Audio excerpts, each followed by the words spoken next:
तिरंग्यावर 3 रंग आहेत हे अख्ख्या जगाला माहिती आहे, पण त्या मधोमध बुद्ध धम्माचं अशोक चक्र आहे हे किती लोकांना माहिती आहे? गांधीजींचा चरखा काढून तिथे बाबासाहेबांनी अशोक चक्र का लावलं?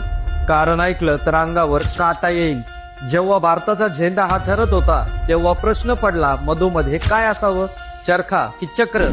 चरखा हे कष्टाचं प्रतीक होतं, पण बाबासाहेबांची नजर ही भविष्यावर होती.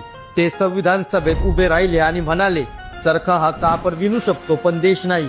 देशाला गती हवी आहे, देशाला कायदा हवा आहे. आणि म्हणून तिथे आलं सम्राट अशोकाचं चक्र, बुद्धांचं धम्मचक्र. का माहितीये का? कारण चरखा चालवायला हात थांबला की चरखा थांबतो, पण काळाचं चक्र आणि संविधानाचा कायदा हा कधीच थांबत नाही. आणि त्यातल्या 24 आऱ्या म्हणजे दिवसाचे 24 तास हे सांगण्यासाठी की भारत आता झोपणार नाही, भारत हा आता थांबणार नाही. आज जेव्हा आपण झेंड्याला सेल्यूट करतो तेव्हा आपण फक्त देशाला मान देत नाही, तर त्या निळ्या रंगाला, त्या न्यायाला मान देतो जो बाबासाहेबांनी या मातीला दिलाय. मित्रांनो, चरखा हा इतिहास होता, पण अशोक चक्र हे भारताचं भविष्य आहे.